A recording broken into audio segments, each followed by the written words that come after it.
Students, आज हम शुरू कर रहे हैं chemical properties of the haloarenes. Haloarenes की कौन कौन सी केमिकल प्रॉपर्टी हैं, प्रॉपर्टीज, उन्हीं को हम थोड़ा सा स्टडी करेंगे। तो सबसे पहले हम देखते हैं केमिकल प्रॉपर्टीज ऑफ हेलोरीन। इसमें क्या है, न्यूक्लियोफिलिक सब्स्टिट्यूशन रिएक्शन के बारे में पढ़ते हैं कि हेलोएरीन्स न्यूक्लियोफिलिक सब्स्टिट्यूशन रिएक्शन के साथ किस तरह से अपना बिहेव शो करती हैं। तो सबसे पहले है nucleophilic substitution reaction.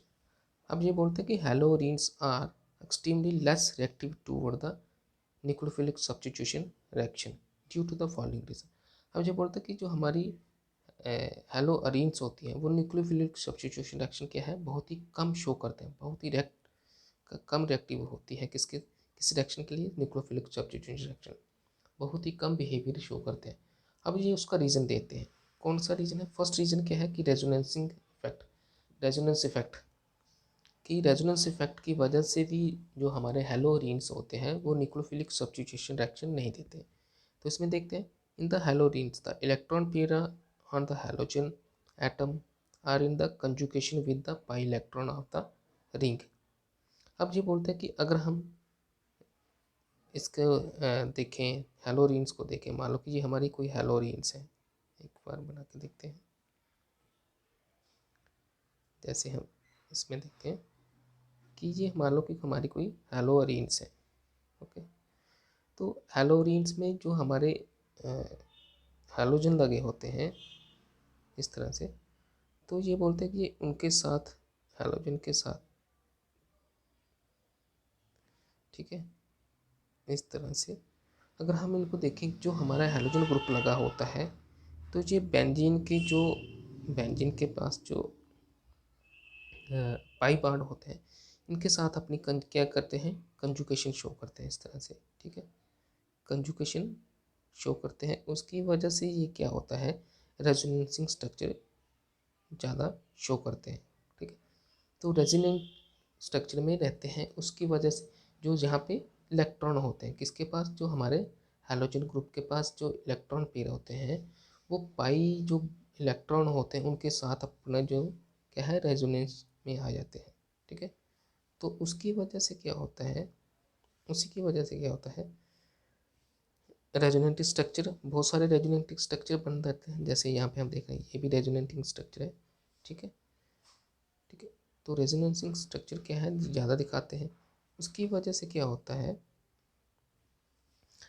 The chlorine और कार्बन, क्लोरीन और कार्बन के बीच क्या होता है, partial double bond character. Chlorine और कार्बन के बीच, ये जो हमारा क्लोरीन और कार्बन एटम है, इसके बीच क्या होता है, पार्शियली डबल बॉन्ड का करेक्टर आ जाता है ड्यू टू रेजोनेंस। रेजोनेंस की वजह से वहाँ पे पार्शियली डबल बॉन्ड का करेक्टर मौजूद हो जाता है। As a result the bond cleavage in the haloarenes is difficult. उसकी वजह से क्या होता है कि जो हमारा बॉन्ड क्लीवेज होता है, मान लो कि ये हमारा क्लोरीन लगा हुआ है, तो क्लोरीन और कार्बन के बीच जो हमारा बॉन्ड क्लीवेज होता है, ये जो बॉन्ड क्लीवेज होता है, ये क्या होता है, टूटना, क्लीवेज में कि बॉन्ड क्लीवेज करना इसका क्लोरीन और कार्बन, वो क्या होता है, डिफ़िकल्ट हो जाता है, ठीक है। Therefore the less reactive toward the nucleophilic substitution. और जब इसके पास कोई न्यूक्लियोफाइल आता है तो ये क्या होता है, हमारा हेलोएरीन्स क्या होता है, बॉन्ड टूटेगा नहीं, तो ये क्या होता है, लेस रिएक्टिव हो जाता है रेजोनेंस स्ट्रक्चर की वजह से, जो यहाँ पे एक कंडीशन बन रही है, ओके। अब सेकंड पॉइंट क्या है कि दूसरा रीज़न क्या है कि ये न्यूक्लियोफिलिक सब्स्टिट्यूशन क्यों नहीं शो करते। तो ये बोलते हैं difference in the hybridisation of the carbon atom in the CX bond. अब देखते हैं, बोलते हैं कि जो हमारा यहाँ पे क्लोरीन के बीच और कार्बन के बीच जो हमारा क्या है, कार्बन एटम है, सॉरी, क्लोरीन और कार्बन के बीच जो भी बॉन्ड है, अब कार्बन है यहाँ पे, तो यहाँ पे कार्बन के बीच जो हाइब्रिडाइजेशन है वो क्या है, दोनों में अलग अलग होती है। तो सबसे पहले अगर हम देखें हेलोएरीन्स को, हेलोरीन में जो हमारी sp2 हाइब्रिडाइजेशन होती है कार्बन के ऊपर, लेकिन हेलो अल्केन में sp3 हाइब्रिडाइजेशन होती है। ये आपको याद रखना है कि कार्बन के बीच जो बॉन्ड होता है, एक तो ये रीजन हो गया रेजोनेंस, दूसरा बोलता है कि जो हमारा कार्बन है एरीन में sp2 sp2 दिखाता है, और अल्कीन में ये क्या दिखाता है, हेलो अल्कीन में sp3 हाइब्रिडेशन दिखाता है। तो यहाँ पे पढ़ते हैं हम, देखो क्या लिखा है कि जो हमारा हेलोरीन को देखते हैं अगर, तो यहाँ पे sp2 हाइब्रिडेशन दिखा रहा है कार्बन एटम, और यहाँ पे CX में जो कार्बन है वो sp3 हाइब्रिडेशन दिखा रहा है। The sp2 hybridised carbon atom is greater electronegative.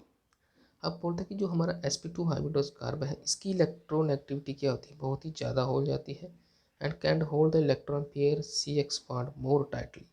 अब यह क्या करता है, इलेक्ट्रॉन पेयर को क्या है, बहुत ही ज़्यादा टाइटली बॉन्ड करके रखता है, ठीक है। लेकिन sp3 में क्या होता है, हेलो अल्केन में जो कार्बन है उसकी sp3 हाइब्रिडेशन है, तो इसके बीच क्या होता है, जो s करेक्टर है, ठीक है, जो इलेक्ट्रॉन को होल्ड करने की कैपेसिटी है वो बहुत ही क्या होती है, लेस होती है, वहाँ पे इतना ज़्यादा टाइटली बाउंडेड नहीं होता है कार्बन और क्लोरीन के को हेलोजन के बीच, ठीक है। उसकी वजह से जो हमारे हेलो अल्कीन्स हैं वो क्या है, न्यूक्लियोफिलिक सब्स्टिट्यूशन रिएक्शन आसानी से शो करते हैं।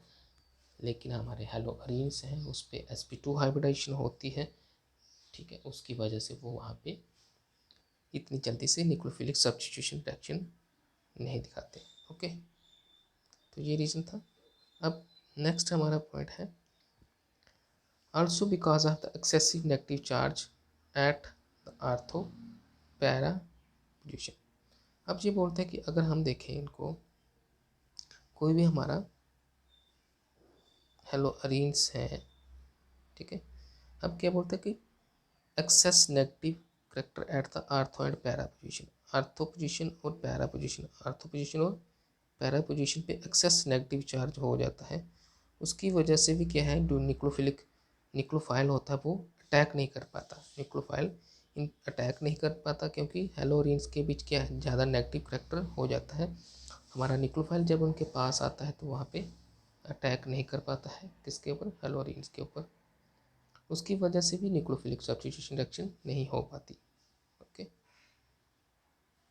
बोलते हैं haloarenes undergo the nucleophilic substitution reaction under drastic condition. कुछ कंडीशन में जो हमारा जो हेलोरीन्स होते हैं वो क्या करते हैं, इनके साथ रिएक्ट करता है। तो एक रिएक्शन दी हुई है, उसी को हम देखते हैं। जैसे यहाँ पे क्लोरोबेंजीन है, जब इसको हमने सोडियम हाइड्रोक्साइड के साथ ट्रीट करवाया, ठीक है, हेलोरीन्स को क्लोरोबेंजीन को सोडियम हाइड्रोक्साइड के साथ ट्रीट कराया, टेम्परेचर हमने 623 केल्विन दे दिया, और एटमॉस्फेरिक प्रेशर हमें 300 एटमॉस्फेयर दे दिया, तो ये हमें फिनॉल देता है, साथ में सोडियम क्लोराइड देता है।